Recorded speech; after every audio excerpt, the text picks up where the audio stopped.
जी नमस्कार दोस्तों, स्वागत है सारे लोगों का। उम्मीद करते हैं आप लोग खुश हैं, तंदुरुस्त हैं, मजबूत हैं। आपने देखना शुरू कर दिया है द प्लेटफॉर्म न्यूज। मैं हूं सत्यम कुमार। आज विशेष तौर पे हम लोग 6 मुद्दा पर बात करेंगे। क्या बीटेट का आयोजन होगा? क्या टीआरई 3 का रिजल्ट आएगा? क्या एसटीईटी का रिजल्ट आएगा? क्या टीआरई 3 के पहले डीबी होगा? इसके साथ साथ आपको मैं बात करूंगा हॉरिजेंटल वर्टिकल आरक्षण पे। इसके साथ साथ मैं बात करूंगा 101 पेटिशनर्स का जो केस था उसकी क्या अभी का क्रिया चल रही है, किस तरह से चल रहा है, इसके ऊपर मैं बात करूंगा। सबसे पहले मैं कहूंगा सारे लोगों से, जो लोग चैनल पर नए हैं उन सारे लोगों को दिल से आभार, अभिनंदन। एक चैनल को आप लोग वीडियो देखने से पहले लाइक कर दीजिए।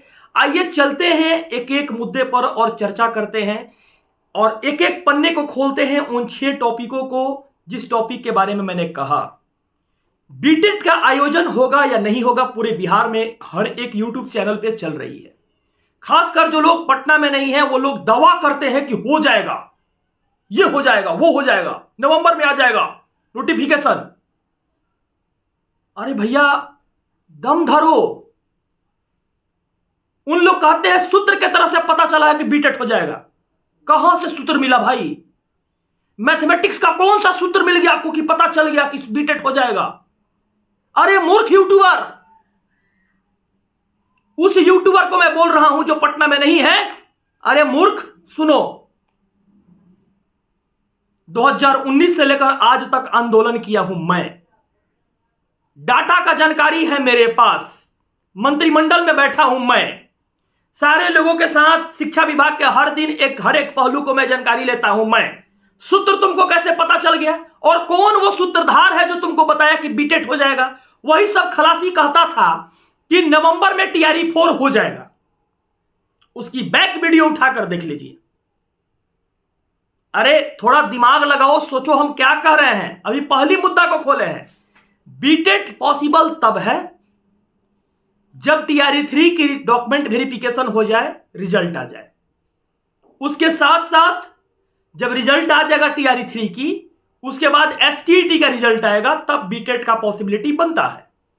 अब आप लोग को पता चल गया कि सरकार जो काम कर रही है अभी ट्रांसफर पोस्टिंग में कर रही है। ट्रांसफर पोस्टिंग में जितने सारे शिक्षक हैं उन सारे लोगों को स्कूल में पहले ट्रांसफर पोस्टिंग करके भेज दिया जाएगा। फिर उसकी गणना होगी। गणना करने के बाद ये रिजल्ट आएगा और उसमें सारे लोगों को पोस्टिंग किया जाएगा। उसके बाद आयोजन हो सके तो किया जाएगा बीटेट का। ऐसा अगर कोई सूत्रधार है, शिक्षा मंत्री को अगर सूत्रधार के बारे में पता, शिक्षा मंत्री से भी जाकर कोई क्वेश्चन कीजिए। अगर कोई पत्रकार बंधु या कोई लोग देख रहे हैं तो क्वेश्चन कीजिए कि क्या बीटेट होगा। 2 मिनट में पोल खुल जाएगा।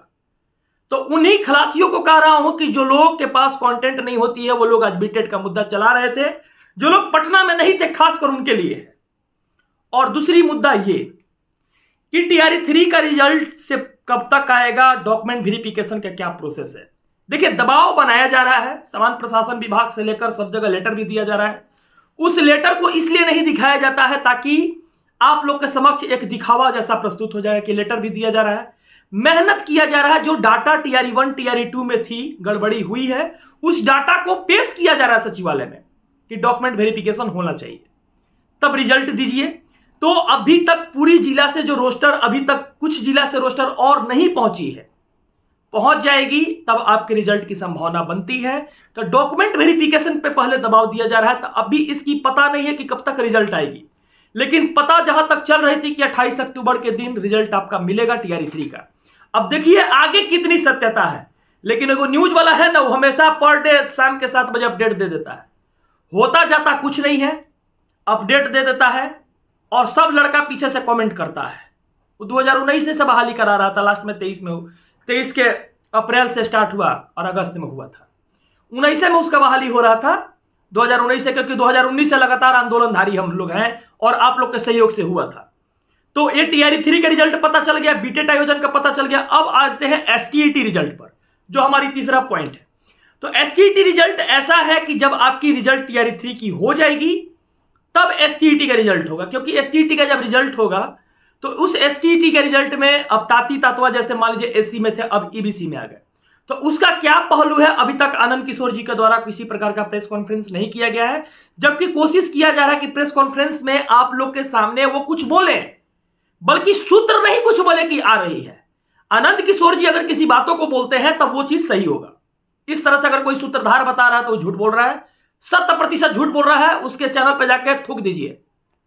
और कहता है कि नहीं हो जाएगा, तो गलत बात मत कहिए, और जो बात हम कहे हैं उसकी तथ्य रखे हैं, हर एक बातों का तथ्य रखे हैं, समय दर समय हम सबको प्रूफ करके दिखाएंगे, क्योंकि हम जो काम किए हैं उस काम के ऊपर बात करते हैं। और सबसे बड़ी चीज यह है कि एसटीईटी का रिजल्ट आपको पता चल गया कि अभी प्रेस कॉन्फ्रेंस नहीं है, तो इसलिए दूर दूर तक पता नहीं है एसटीईटी का रिजल्ट। ऐसे सरकार क्या निर्णय लेती है इसके ऊपर भी जानकारी कोई तरह का नहीं है, सुगबुगाहट भी रही है एसटीईटी रिजल्ट का। और यह बात हो गई, और उसके साथ साथ 35% हॉरिजॉन्टल और वर्टिकल आरक्षण की बात हो रही थी। देखिए, सरकार अभी बीते दौर में सुप्रीम कोर्ट की लगातार जजमेंट आई थी, और सुप्रीम कोर्ट के जजमेंट के आधार पे एक केस पटना हाईकोर्ट में हुआ है आरक्षण कोटा को लेकर, कि 35% वर्टिकल आरक्षण और हॉरिजॉन्टल आरक्षण को लेकर, जिसमें केस में जीत मिला है।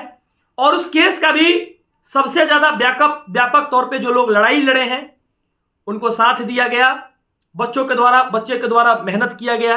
तो एक लेटर निकली है, उस लेटर में कहा गया है कि 35% आरक्षण के अनुकूल इस बहाली को किया जाएगा। तो टीआरई 1 टीआरई 2 का भी उन्होंने उसमें हवाला दिया है कि उसके अनुकूल इसका रिजल्ट होना चाहिए। तो अब हम ये कहेंगे सरकार से कि रिवाइज रिजल्ट जारी कर दीजिए।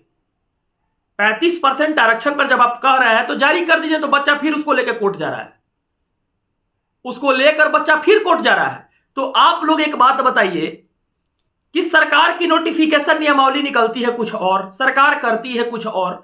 जैसे आप लोगों ने देखा कि इस आरक्षण कोटा की तो मैटर अलग हो गई, आप लोगों ने देखा कि एएनएम की बहाली में नियमावली में चेंजेज हुआ तो वो बहाली रद्द हो गया, ठीक है। लेकिन बीपीएससी में वो चेंज हुआ तब भारत के संविधान के नियम उयम सब बदल गया, कुछ नहीं होगा। कहा है सरकार अमर हो गया है, लइकन यहाँ नौकरी कर रहा हूं अमर हो गया, लेकिन सुप्रीम कोर्ट जिस दिन चल जाएगा सब लइकन, वो दिन अमर होल सरकार के खत्म हो जाएगा। कुछ दिन पहले ना देखे कि इतना बड़ा भारत का राजधानी दिल्ली है और दिल्ली का जो मुख्यमंत्री है वो केजरीवाल है, उतना दिन जेल में, अभी भी जेल में है। तो सरकार को भी सुप्रीम कोर्ट के पास ताकत होती है कि जेल भेज देगी अगर कुछ होगा तो, क्योंकि हमारी जो संविधान बनी है वो राजतंत्र के अनुकूल नहीं है, वो लोकतंत्र के अनुकूल है। तो सुप्रीम कोर्ट का हर एक बातों को मानना पड़ता है। तो इसमें आप लोग अडिग रहिए कि जो सरकार की नियम है उस नियम को तोड़ने के लिए ही सुप्रीम कोर्ट बना है, कि गलत नियम का लागू करेगा तो सुप्रीम कोर्ट तोड़ देगा। और बच्चे यहां तक जाते हैं तो उनके अनुकूल में फैसला भी आता है। तो अभी सरकार की अपने बातों में उलझी हुई है। अब आया है सीटेट एक्ट केस। तो सीटेट एक्ट केस जो झारखंड के साथ बिहार टैग थी, तो उसमें 2 तरह का निर्णय आता है। तो सीटेट एक्ट केस जो 5वां नंबर मेरा पॉइंट था, उस पॉइंट में हम ये कहेंगे कि सीटेट एक्ट केस में अगर ऑर्डर आएगा तो केवल झारखंड में लागू होगा। ऑर्डर एक होता है और एक होता है जजमेंट। तो ऑर्डर में केवल अगर ऑर्डर पास होता है तो किस पे लागू होगा, झारखंड में ही लागू होगा। लेकिन अगर जजमेंट आती है तो पूरे इंडिया के हर एक कोना में लागू होगा। तो सरकार से नव निवेदन करेंगे, नीतीश जी से नव निवेदन करेंगे कि माई बाप चाचा आप केकरो साथे रहिए, आरजेडी के साथे रहिए, चाहे बीजेपी के साथे रहिए, हाथ जोड़ के कहते हैं कि लइकन के डॉक्यूमेंट वेरिफिकेशन करा दीजिए और करैला के बाद रिजल्टवा दे के इन लोगों को जजमेंटवा के पहले ज्वाइन करा दीजिए। शायद जैसे आप पहले करवाते गए तो लड़का सबके जिंदगी के साथ आप मत खेलिए, नहीं तो मान लीजिए जजमेंट आ जाएगा तो फिर एगो नोटिस निकाल देगा, कहेगा कि नहीं अब हम सीटेट के लेवे नहीं करेंगे। तो देर कौन कर रहा है सरकार, फंसा कौन रहा है सरकार, और फंस कौन रहे हैं बच्चे। और 5 जगह न्यूज जाकर देख रहे हैं बच्चे, और उनको नोटिफिकेशन भी मिल जा रहा है, और वही जा एग्जामो हो जा रहा है, वही जा आपको रिजल्ट हो जा रहा है, और लोग दावा भी कर दे रहा है, लोग डॉक्टर भी बन जा रहा है वहीं पे। ढेर लोग दावा करता है। फील्ड में अगर कह देना किसी को 2 मिनट उतरने के लिए, सारा दावा फेल हो जाएगा। इसलिए थोड़ी जो लोग पटना में नहीं है, यूट्यूब चला रहे हैं, उनको खासकर मैं हिदायत देता हूं कि बच्चों के लिए अगर आप गलत न्यूज बनाओगे तो भैया सही नहीं होगा। और ये बच्चे जो हैं बहुत फेथ भरोसा करते हैं। हां, पढ़ाई लिखाई कर रहे हैं आप लोग, पढ़िए, मेहनत कीजिए, अपनी बेस को मजबूत कीजिए, क्योंकि अब जो एग्जामिनेशन है आपको बीपीएससी फेस करना ही पड़ेगा। तो इसलिए आप लोग पढ़िए, आप लोग सबको इस मैटर पे काम कीजिए। और लास्ट मेरी टॉपिक थी जो 101 पेटिशनर्स को लेकर टीआरई 1 का रिजल्ट आया था, उसमें केस धीरेन्द्र जी जीते थे, जिसमें 101 पेटिशनर्स में उसमें बिहार सरकार ने रिमाइंडर दिया कि ये जो सीट है ना, उसको हम टीआरई 3 को दे दिए हैं।